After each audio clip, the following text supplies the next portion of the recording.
What's happening? How to buy a homies? Welcome to today's show. We've got an interview with partners, and these guys move at different speeds. As a matter of fact, she described it as I'm the gas and he's the brakes. So it was very interesting to hear how they brought that all together to find the right home buying situation for them. And it's a really unique buyer situation. I'll let you hear it in the story, but I will spoil one thing for you. You're going to learn the difference between working with a realtor when you click on Zillow versus working with a first-time home buyer specialist in your area who is an advocate. Someone who's even going to tell you when you're excited about a home, guys, you want to think about this. I'm not sure you want to buy it. That's real power. You'll also hear how Jessica and Matt worked together and figured out that maybe they should be looking at their retirement funds and learn how to keep some cash so that you're not going to feel house poor. And what happens when you put an offer in and there's another offer higher than yours, but you've got a unicorn team telling the seller and the selling agent how great you are. I'll spoil it for you. Yeah, they beat out the higher offer. Listen to this story about how this couple, who didn't think they were going to have to buy a home until they were in retirement, bought now and found their inner peace. How to Buy a Home educates, protects, and connects first-time homebuyers to qualified vetted realtors in their area. Whether you're looking for DIY information or step-by-step guidance, How to Buy a Home is the #1 resource for first-time homebuyers. Hi, everybody. Very excited to have you here today. Another great interview coming your way. This is Jessica and Matt, who bought, I'm assuming, in and around the Pittsburgh area because you went to Michael. Yes. Yes. Okay, great.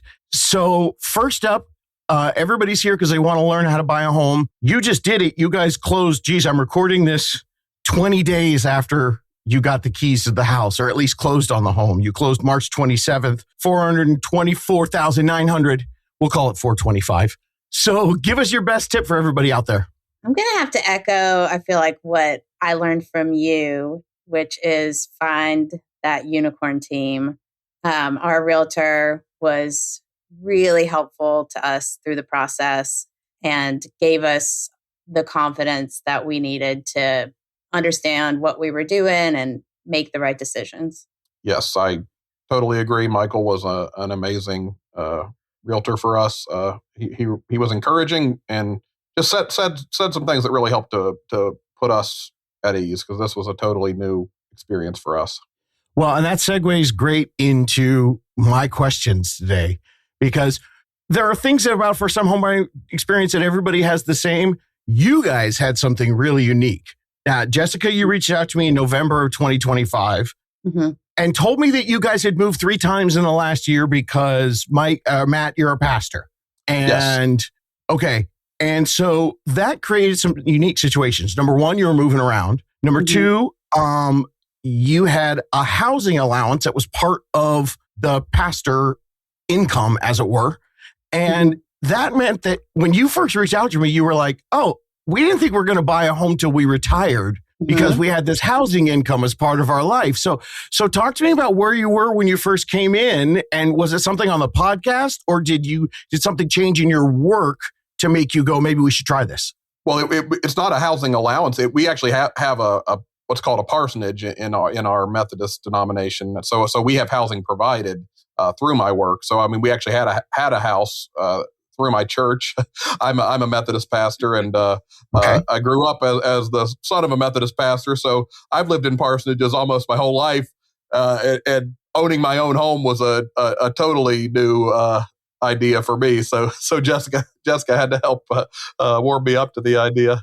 Well, Wait, so I'm sorry, just before you go, Jessica. So you lived in a parsonage with your family, and they never bought a home, and then you decided maybe I'll try it? Yes, yeah, that's how that's how it was for me. I grew up living in parsonages that are owned by the church, so I grew up with my family never owning their own home, and I didn't expect to for quite a while in my life, but situations changed for us, and we felt it was the right time and the right thing for our family, and we were able to move forward. So Jessica, what was this your doing? You reached out to me. I always say I'm the gas and he's the brakes. So I think we end up balancing each other out. I love that.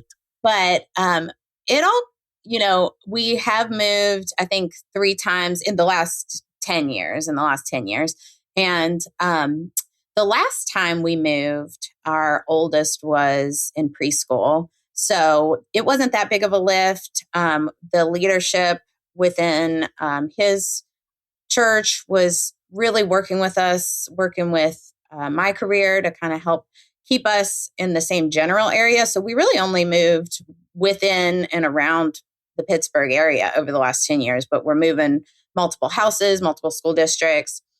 Last spring, we ended up kind of facing the possibility of another move. And now our oldest is, she's going to be going into 6th grade. And all of a sudden, it was just really clear to us that we weren't in a place that we wanted to keep doing this, that we weren't ready to uproot our children, their schools, their friends, their extracurriculars, just, uproot everything in our whole lives. So it's really been kind of a year in the making that this idea was planted, that maybe we could just buy our own house and figure out a different way to do this and, figure out your job, but also find that stability for our family. All right. Well, once you made that decision, what were your next steps? Did you guys start looking at your finances first? How did it go for you? Wow. Well, when we were facing this possibility last spring, we kind of got a call. You're moving and you're going to go. It's going to be, essentially an hour away from where you are now and your current job and your current school. And you need to, prepare for that. And you're going to go meet these people in 2 days. So it was this all of a sudden kind of whirlwind. We lived many lives in those couple of days, everything from he has to find a new career to, okay, let's just pack up and we'll move and we'll figure it out. So it was very emotional. And that's maybe what I did not expect from the house buying journey, is just how much emotion would be in the mix for me. How much owning a house really meant to my sense of security and my sense of stability, and, how much anxiety and fear there was kind of wrapped up in more than just the numbers and the figures and, the finances. It was truly a fully emotional experience.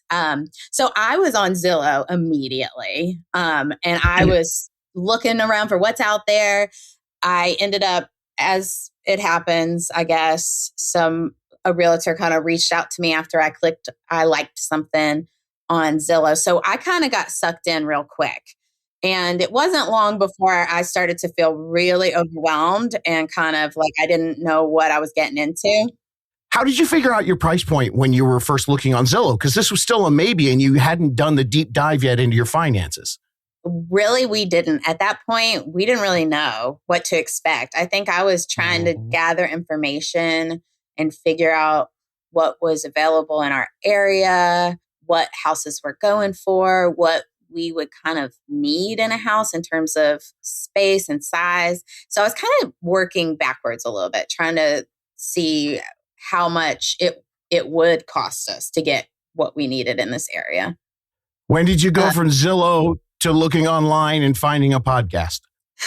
There was a lot of research in my brain. I'm let me try to understand the whole process. I'm the logical, let me gather all the information, the calculators. And then at some point I discovered your podcast, and your advice was the first time I started to feel some real calm. Actually, maybe we could do it. So once I started to internalize that, I think that helped set me on a path to going about it in a way that allowed it to happen, and we could feel confident. Yes, in what we were doing. And Jess got so excited she started playing some clips from your podcast for me that helped calm me down as well, because I was worried, can we really do this? Have we saved enough? I mean, this is so I recruited him. Yes, we're appreciative. You explained it already. It's very simple. It makes perfect sense. Everybody has to understand how to buy a home with a partner. Jess goes on the gas. She played you a couple clips And then Matt, your foot on the brake just slowly released a little bit more and more. That's a partnership. And by the way, it was released through math, facts, and figures, because that's what we try to do. So then you talked to Michael first, your unicorn realtor, and then you got connected to Michael gave you recommendations for lenders. And then when you got the numbers, were you surprised, or were you like, okay, we got to work? I will say I kept coming back to that, which I heard you say many times, that it's just the numbers, it's the math. That took all the emotion out of it for me. Anytime I was sort of spiraling into anxiety about we're never going to be able to do it, I would go back to, let's just look at the numbers. And our lender was really so helpful. Anytime there was a house I was even remotely interested in, I would send the property over to them. They would send me kind of a cost estimate. And so that was really helpful to start getting our head around, what it would cost, looking at the monthlies, breaking it down. That really helped me to feel logical about it in a time where it was really easy to get overwhelmed and stressed about it. I think, for us, since, the parsonage and the housing is kind of included in his salary package, which means like we don't pay rent. We've never paid a mortgage. We don't pay utilities. We don't pay property taxes, so obviously that's a great benefit. So these were numbers that like we've never really dealt with ever in our lives. So it was really kind of, I think, surprising at first to look at these huge numbers that we'd never really had experience, with these types of figures in purchasing anything ever before. So I think we kind of had to it just took some time to start to really just focus on the numbers, focus on the math, look at the bank account, look at, our savings, really start to have these conversations. But once we got back to the numbers and took some of the fear and anxiety out of it, that's what helped us to move forward and not get stuck in some of that anxiety paralysis. And Michael was great to work with because he helped to explain things to us in a way that it didn't make us feel stupid, even though we were very new to this whole thing of owning our own home. But he did it in a way that was just very kind and considerate of where we were in life and how and recognized that we had a lot to learn, as we were jumping into this whole process. And to be clear to the listener, Michael is the realtor. That's why I talk so much about unicorn realtors. 87% of realtors quit in 5 years.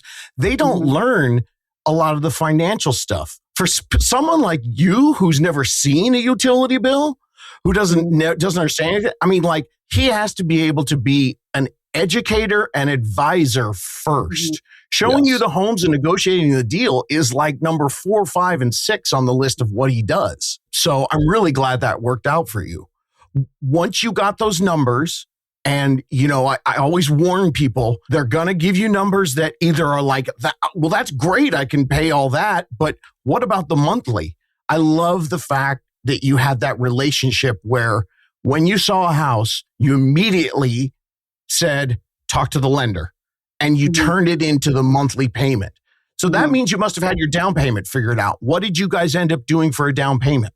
This is something else that I really learned from your podcast. The down payment wasn't going to be possible for us unless we borrowed against my retirement plan, which at first that seemed very scary. And that, I don't know if that's a good financial decision. Maybe we shouldn't do that. That was definitely a myth that was kind of busted for me from listening to some of your episodes. I remember a particular episode, you might have been interviewing somebody else, but essentially they kind of framed it as, or you framed it as diversifying your investments when you borrow from your retirement. And that really just clarified for me that was the right choice for us. And it made it possible. We really didn't have enough saved otherwise to make the down payment without borrowing from my retirement. Preach, girl. That is probably that was very good advice. That is probably that preach, girl, to the non-pastor and the pastor family. The worst dad joke I have done in 2026. I'm very, very proud of it. That was I think that was episode 113 with Stephanie, who was a very put together lady And I say lady because she kept saying I hit a milestone age and I wanted to figure out what to do with my life. I mean, seriously, it could have been 30, but she was implying that it was like 40. But she was a single woman, had a good 401k. Diversification of your portfolio, myth busting. You're not taking away from your retirement. You're taking the one retirement that you have and doing what every single financial advisor tells you to do and have two. So now you have your home, real estate, the safest, and what a lot of people say, one of the best retirement vehicles you can have, which is hysterical because you originally told me you couldn't buy until your retirement because you were doing the pastoral thing. I don't know the name. We called it a rectory in Catholic stuff. So I don't know the method. It's a parsonage in our system, but it's the same thing. Yes. Parsonage and a pear tree. I got it. So, so the 401k, was it a 401k, Jessica? 401a, but 401a. Okay. So what were the rules on that one? I know on the K for most people, it's 50% or 50,000. Was it the same or did you just say, hey, can I get this much? And they said, yes. Let me see if I can recall exactly how they walked me through it. Because I just called my plan and I asked them to kind of talk me through it. They did give me the max amount that I could borrow, which if maybe it was about 50% from that particular plan. Yeah. I did borrow the max amount and they gave me all the terms. You know, I had the option to do a very minimal payment for the next, you can stretch it out. I think they let me stretch it out 15 years, just so it was, you know, a manageable minimal monthly payment. I felt really like what is the downside to this when you're just paying yourself back? Even the interest you're paying back into your own account. So, you know, it really seemed like a win-win-win on all sides. So the hardcore financial stock people are going to say the downside is that you're removing funds immediately. Now they're going to have more exponential compounding growth. Because like if you have $10,000 today, it's going to be worth more than if someone puts in $50,000 in 10 years. Because it's going to have that time to grow. So you're only pulling a little bit out of that to get the big math of a home ownership. So what down payment did you end up using? We did 3% down for first-time home buyers. 3% first-time home buyer, what we call a conventional loan. Normally I say to people, all right, well, how much more was it than your rent? But like in the intake form, I don't think we had zero. So you put $1 was your rent. So how did this work? Tell everyone out there who has a housing allowance. Did you get a new payment from them? Or did you guys take on the whole PITI, principal, interest, and taxes as a new payment monthly? That was what was kind of hard and scary for us as we were going through the past year, trying to figure out how we were going to make it work, because we did have these unknown variables. You know, we sort of, as we were looking at the numbers, we, you know, had to really take a hard look at, is this in our current budget? And if it's not, obviously we need to find it. We need to find some more income. He was kind of looking at some other, both of us actually were kind of looking at some additional ways to increase income. Him with a slight job change, me increasing my hours. So we were kind of having to calculate for a couple of different scenarios, you know, how much more would we need to bring in to make this work? So that's what we were sort of accounting for. He had actually applied for a new position within the denomination that had the potential to, you know, increase his income and get a salary allowance, but a housing allowance. Yes. We didn't know if we were going to be able to count on that. So we had to do the math kind of both ways. If this doesn't work out and everything stays the same, you know, how are we going to make this work? So there were definitely, that was scary. And I think that's where Michael also was really helpful to us. He really understood that we were trying to find the right timing and we still had some of these unknowns. But we were so close to seeing it, to knowing that the numbers were going to work. He was very patient with us and I think understanding through that process too. You know, I think before, when we were in a scenario, before we found Michael, before you referred him to us, you know, we felt very much like just buy this house, just go ahead and let's do a quick sale. Let's just get this done. It was really so nice that he was working with us throughout the process as we were trying to figure out where this extra income was going to come from. Well, and we had a realtor at first through Zillow that was really wasn't helpful in the sense that we went to a house where we didn't really know what we were looking at. In some ways, things looked good to us that we later realized were serious issues with the home. And this realtor was just kind of trying to sweep it under the rug, or not really address what was actually the happening. Roof, yes, the deck, the foundation. Like, it was going to be a big money hit up front, which we knew we didn't have. And that's what I think was so great about Michael too. We felt like we could trust him to not like rush us into a bad investment or something that like we weren't prepared for. We felt like we could really trust him to. Well, and the one thing I wanted to share about Michael is we were at a home and it was okay. I mean, we could possibly see ourselves looking there, but we had some real concerns as well. And Jess said, well, I guess we won't find the perfect home. So maybe we should go with this. And Michael actually responded, are you sure about that? He said, I don't think that's true. And he actually pressed us, not to just settle, but to keep looking for what met our needs and what was going to be right for us as a family. So that built a lot of well, in our trust. area, I had been watching the market for quite a while, and I would see houses pop up, and within 24 hours they'd be gone.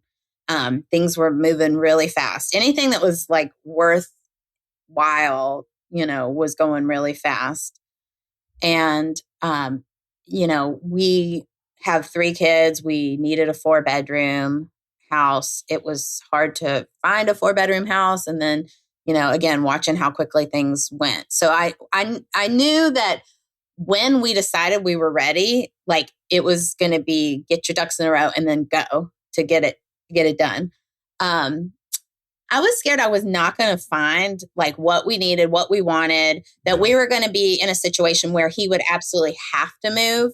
Last year, he was able to ask them to reconsider and leave us where we were for another year. So we had this whole year to kind of like, we were anticipating a move would be imminent this summer. And I was scared they were going to actually make us move out of our current house and we wouldn't have anywhere to go, or we'd be rushed into a situation that didn't really fit because that was all that there was. And so it was really like I felt so confident with our realtor when, I said, well, I know I'm not, there's no perfect house. He was like, yeah, there is. Like, we're going to find you something. I was like, really? Okay. There's no better confidence builder for people who are starting to feel a timeline pressure than when your service professional isn't rushing you. Mm-hmm. Yes, they know absolutely. how much time you know what I mean? Like they know how much time it takes to get things done. But when they're not rushing you, when you're telling them we need to rush, they have your best interest at heart and you're just not a paycheck to them. I mean, what you guys just said, anyone out there listening, here are a couple phrases that will save you hundreds of thousands of dollars. Your realtor should be an advisor and an advocate, not someone opening doors and trying to help you buy a home. Mm-hmm. Yes. Mm-hmm. Buying a home is like a jigsaw puzzle, and you're not going to get everything that you like. You're going to get the one that has the most puzzle pieces, but there'll be some missing. But when you have a trusted advisor, you don't know how many pieces of the puzzle are missing, but they'll tell you, and they'll even skip the house. That's hundreds of thousands of dollars worth of advice. He helped me find a lot of clarity in that, because there was one house in particular we went to see, and I was kind of like, in my internal spiral going back and forth. Well, I like this, but I don't like this. And maybe we jump on it. I don't know. What if we miss out on it? And he was like, this is not the one. Don't force it. You're trying to force it. You need something bigger. This isn't it. And I was like, yeah, you're right. There's so much clarity. And you were and the Northeast right now, as we record this in early 2026, is in a crazy low inventory. The way you know that you have taken your time and hired the right realtor is when homes are going in 24 hours and they're not trying to push you into something that isn't the right one for you. Mm-hmm. Mm-hmm. That's amazing. What was it you guys were looking for? Let's get into the house details. What did you get, and what did you give up? I will say I got every single thing I wanted.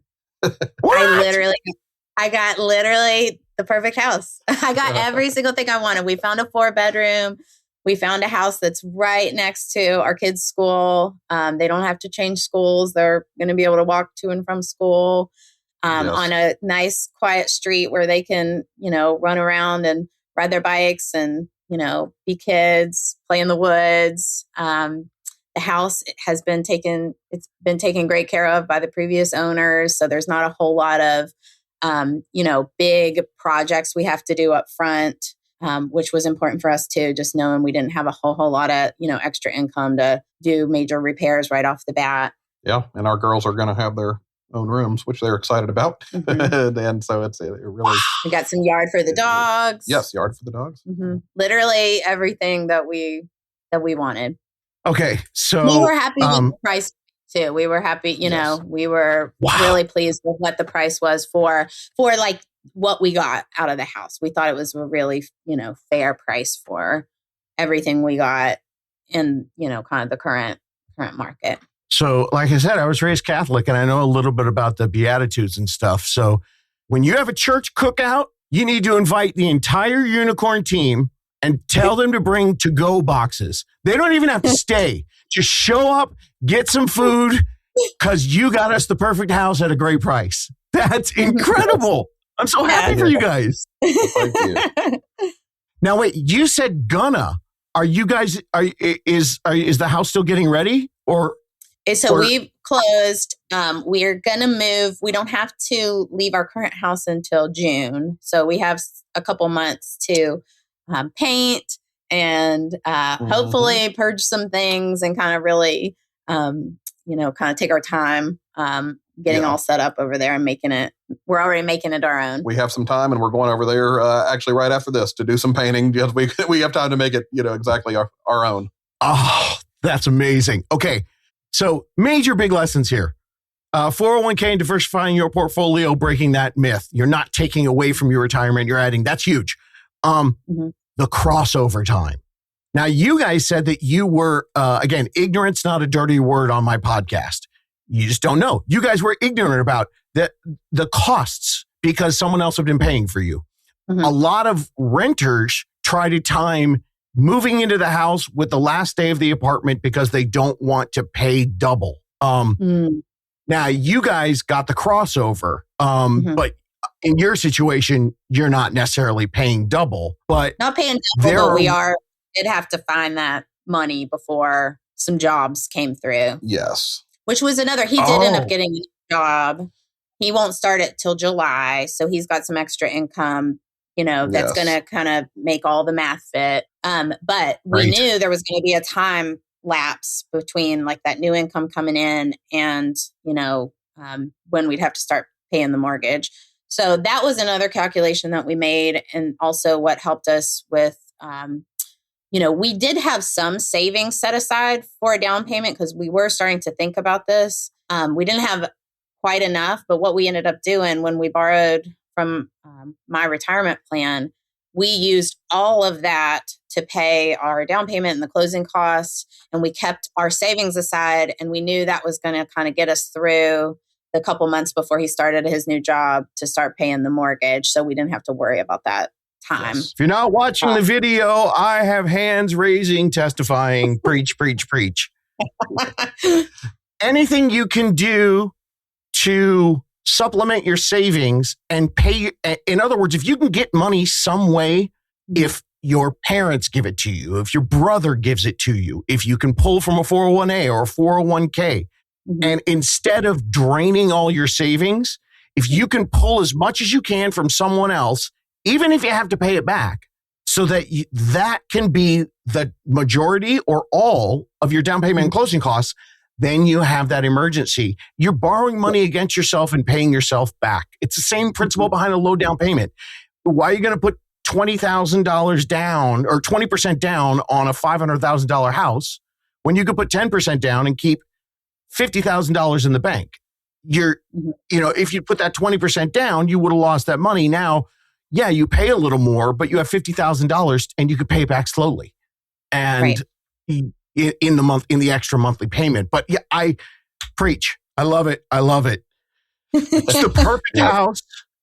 The perfect house. Did you know it? And was there competition when you put in the offer? So I think I didn't know it at first. I was still a little emotionally guarded because we were waiting. He had a job interview that was going to potentially bring that new income. I think within maybe 2 weeks, we went to see this house. We saw that it was listed. In fact, it hadn't even actually hit the market. They put the sign up outside the house first. And I'm scouring, trying to find the listing. I ended up calling the selling agent to find out what the details were. They were waiting on the professional photography. It was going to be listed officially, later that day. But I shot it right over to Michael. We should at least go see it. It's a 4-bedroom. It's right by our school. This, has potential. But, he and I were both still, again, like gas brakes. I was a little bit more ready to go. He was like, well, I have this interview. We should wait and see what's going to happen with that. Meanwhile, I'm thinking, well, we might, if we're going to lose out on this house if we, So when we saw it, I liked it, but I was still kind of like, well, if it's not the time, we'll just have to wait, until the time is right. What was so interesting is we walked out and the brakes over here said, I think we should put in an offer. Yes. All of a sudden, roles were reversed. I was like, wait, no, what? We're not ready. We're not ready. I had the sense it was the right one for us. And just being there, even on the way there, I was still putting on the brakes. But once I saw it and knew how it met our needs and knew how quickly it was going to go, I said, I think we will put it in an offer. So. Well, and we did. That was on Valentine's Day that we went to see the house. We actually already had plans to kind of go out later that night. So we told Michael we wanted to put in an offer, but we waited until the next morning to make sure we were, to review it, to sign it, to make sure that we were, ready to submit it, which we did. They had an open house scheduled. We submitted it a Sunday morning. They had an open house scheduled that afternoon. And then we knew by evening time that they had gotten one other offer on the house. And Michael had told me that between him and the lender actually kind of go into the seller on our behalf, they ended up accepting our offer, even though the other offer was actually higher than ours. They knew we were a family that wanted to keep our kids at their school district. They wanted a family to have their home. We didn't have to write a letter or anything like that. It was really just the lender and our realtor kind of going to bat for us that they accepted our offer. Okay, let me give a little realtor insider information on this. The emotional letters used to be a thing that we used to do, and it is in the middle of legislation right now. They're trying to get rid of it because it feels like it's discrimination because people might put a picture in there and then suddenly it becomes about what they look like and not what their qualifications are. Mm-hmm, right. Mm-hmm. So us good realtors to stay out of trouble, even if it's still legal in your state, we have to do that. We present, whether it's in the body of an email or in a phone conversation, we'll explain, I know the listing agent, the emotion's fantastic, but the way the offer was written, the terms, the fact that the lender called, it's not just a piece of paper. The lender spoke to them. That is a huge benefit to buyers. And I say all this because I want to remind everybody, there was a higher, better priced offer, and this one got accepted. And that's just incredible. I was very curious because you said it was so fast up there. I know you guys were doing role reversal with gas brakes. I think this is hysterical, Matt, that you were all brakes and I got to figure out what's going on in my job. And then you walked out of the house. You're like, yeah, let's do it. Yes. But I'll tell you what, you'll understand this, when you're, attempting to, what's the main thing you want to bring to your flock? Peace. And in my world, I know your unicorns know the process of buying a home is going to be a frenzy. And it just is, because you go look at a house and you go, let's write an offer. And suddenly the next 30 years of your life are decided in hours. And it's like boom, boom, boom, boom, boom, boom, boom. Even when you've done the most preparation. But the way that you guys had, even though it was a frenzy, you had peace that made it less of a frenzy because of all the work that you guys did the months before with your team. Well, and Michael even called it. We told him we wanted to submit an offer. We saw the house. We said, okay, we're really thinking about it. We started discussing it. We called him. We said, okay, we want to submit an offer. And even later that evening, he called us back and he was like, I just want to check with you guys. Like, have you really prayed about this? Like, he was kind of checking in to make sure, like, are you sure you feel good? Like, he wanted to confirm for us that, we really felt good about moving forward. And, he was kind of supporting, like, our faith as part of that process, which was another, just kind of beautiful way that I think he really understood us and, was really trying to find the right timing, the right fit for us. That's a little realtor secret. We will always support your faith. We will often question your uncle and your dad. We will always support your faith. Yes. Yeah. Yeah. He support, and we just felt like we were having so much, confirmation that this was the right thing to do. I had the sense when we were there, we got the support and encouragement from Michael. A few days later, I found out I was accepted into this new role of I'm going to be the coordinator of faith formation for our Methodist churches throughout Western Pennsylvania. So it's a different role for me as a pastor, but I'm still in ministry and still with our Methodist church. And so it all fell together in such a way. It was just like, wow, we just felt like it was a real blessing for our family. And you were going to be commuting anyway. Is it you with this new job? Yeah. Sounds like it's a bigger area. Yeah. Yes. Yeah. So, I will be traveling some around Western Pennsylvania, but my main office is going to be about 20 minutes away. So it all worked out beautifully. So very thankful. Well, that's, I would assume that you guys are of the belief that God had a plan in November, even though you didn't know where you were going to end up in April. And, the constant moving, the questions of the finances and all of that, me and my microphone are just a vehicle for whatever you believe in, vibes or Buddha or God. And, it was my dad who said, when you're a kid and everyone's like, that guy's so lucky. That guy's so lucky. It's like, luck is when opportunity meets preparation. And the fact that you are guided to do the work, and the fact that I have an individual of good character who said, the Zillow realtor tried to push me, my realtor didn't, and I'm okay with using my retirement, and we were changing jobs in the middle of it, and I'm still happy. That's the way the process is supposed to work. All those things sound scary if you don't know, if you don't live that unicorn life, I guess. So how are the kids? Are they excited? They are very excited. Absolutely. They, at first, I think it was bittersweet for them to hear, even though they know this isn't, our current house is not our house, that, at some point we do have to move. They have definitely become very excited about getting their own rooms, and they're in a neighborhood where they have multiple friends and can run around to their friends' houses to play.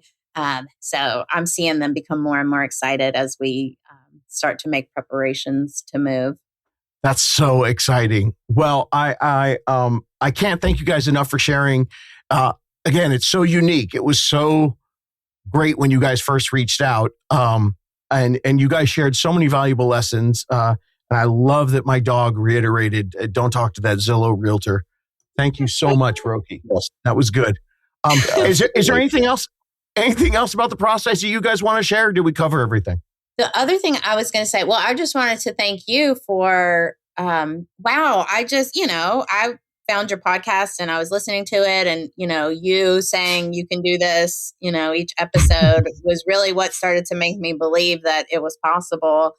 And I couldn't believe that, when I reached out to you, that you wrote me back, that you texted with me, that, you were like a real person that I could communicate with.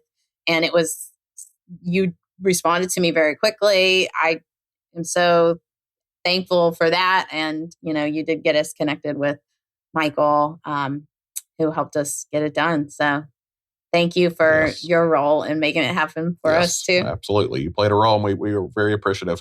Well, I'm very excited that, this home is going to be a new, lack of a better word, luxury, a new piece that your family's going to get a lot of enjoyment out of.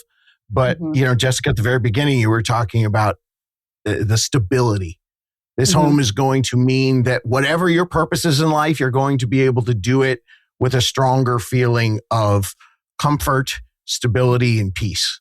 So that makes it all worthwhile. Yeah, it's everything. It is everything.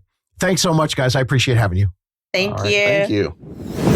Okay, extra tip, because I turned off the microphone and then Jessica said something. Jessica, what did you just say about trying to figure out how to buy a home? So I learned from listening to the podcast, I heard you say this multiple times, that there wasn't any one cookie cutter answer, that everyone's situation is different, that there's so many variables. I at first wanted to approach, the home buying process by researching and doing it all on my own. But it did become clear to me that I wasn't going to be able to just plug something into an online calculator and kind of get the result or the answers that I needed.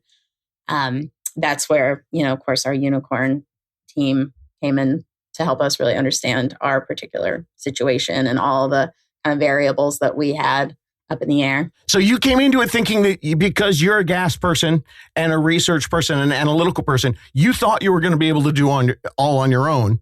And probably that conversation with the Zillow person, you thought, well, now I'm going to have to do it all on my own because they feel like they're shoving us.